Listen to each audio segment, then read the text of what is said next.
Boa, pessoal, e aí? Tranquilidade? Tá falando aqui é o Petros, cria da bolsa, e já quero deixar claro aí pra vocês que se tiver algum barulho de fundo aí muito chato no decorrer desse vídeo e do próximo, que no caso vão ser duas partes, é por causa da chuva, certo? Então, esse vídeo aqui é a segunda parte do Zero ao Investidor. Hoje eu vou falar sobre indicadores. E os indicadores são muito, não somente os indicadores como explicar sobre a governança e como que uma empresa ganha dinheiro. Então vai ser um vídeo um pouco longo, bem didático e fica ligado aí para poder entender mais sobre isso, certo?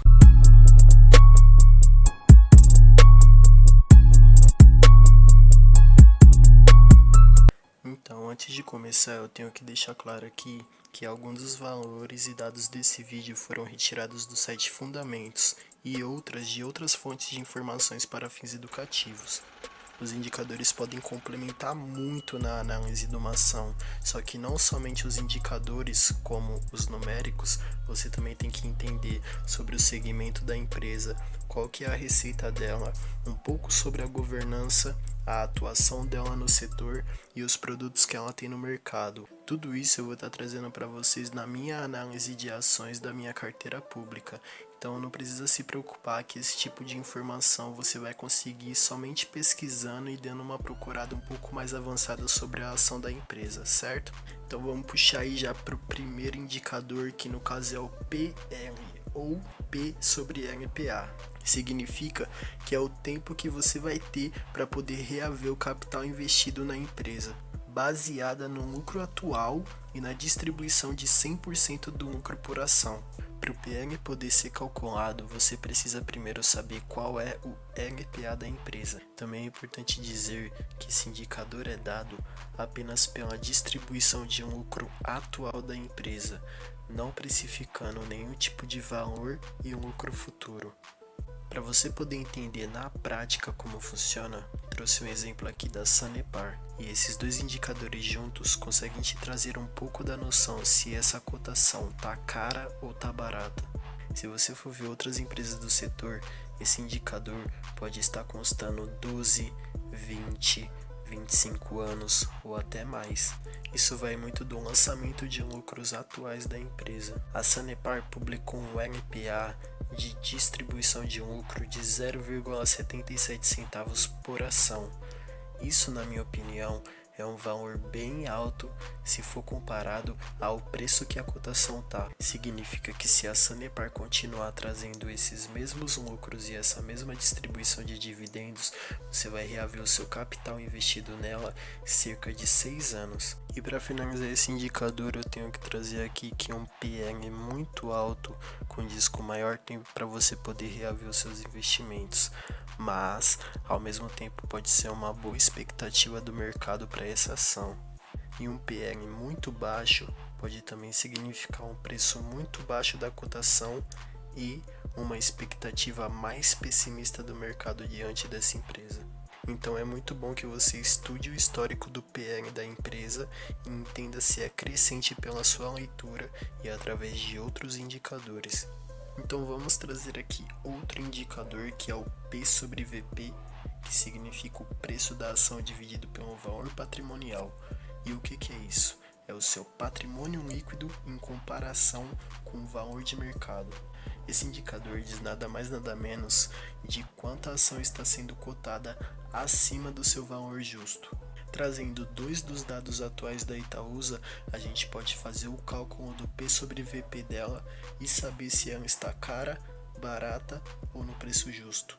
Bem, como já estava mostrando, o P sobre VP da Itaúsa ficou no final como 1,64%. Está bem próximo do 1, que significa que é um valor justo para pagamento da cotação, estava além do preço de mercado dela, certo? Mesmo que o valor dela esteja um pouco acima do normal, quer dizer que o mercado tem boas expectativas para essa ação.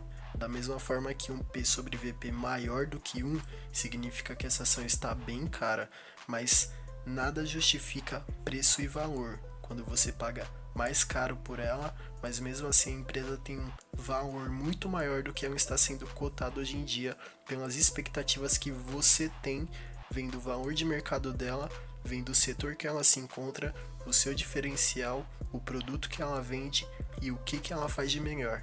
Tem muita empresa que tem um valor de mercado muito elevado, mas da mesma forma a empresa continua sendo boa.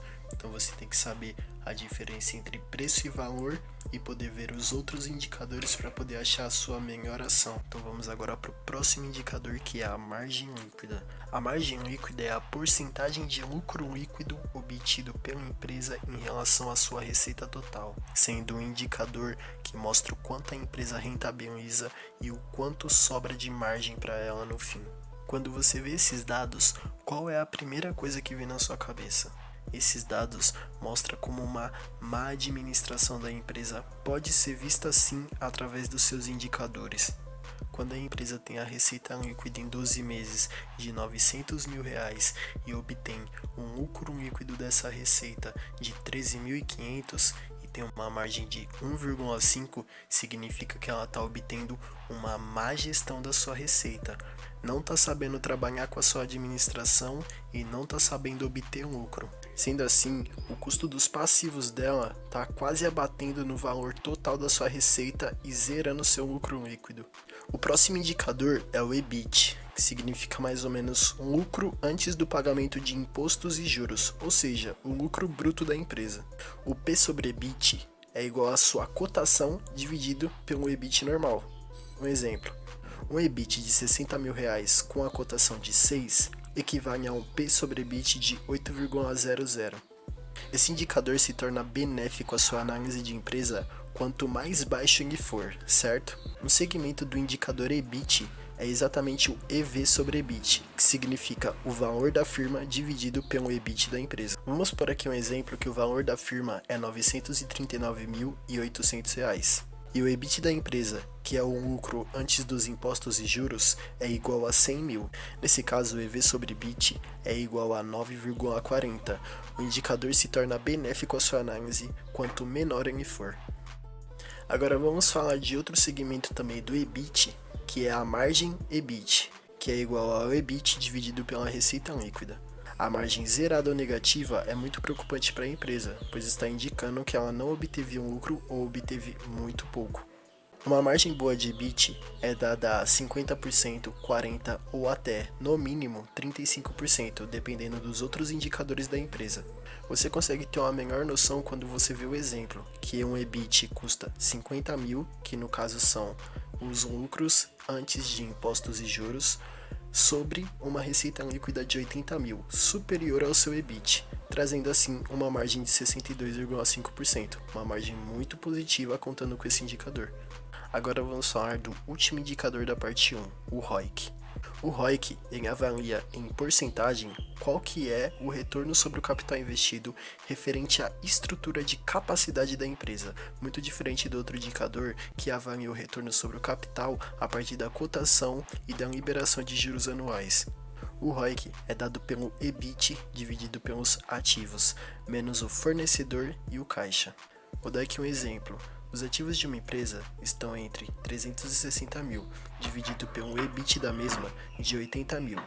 Você negativa o fornecedor, que no caso é 8 mil, e negativa também o caixa da empresa, que no caso é 35 mil, dando aí um resultado de 317 mil dos ativos.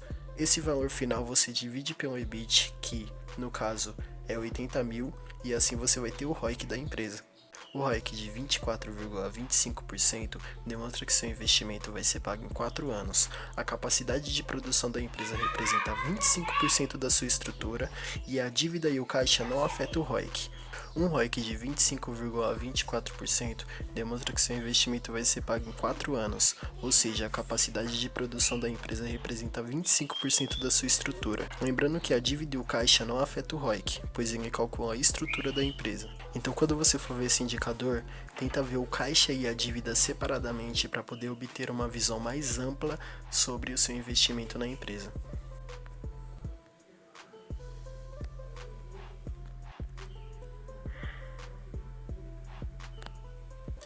Pessoal, eu vou estar finalizando por aqui a parte 1, a parte 2 logo mais será...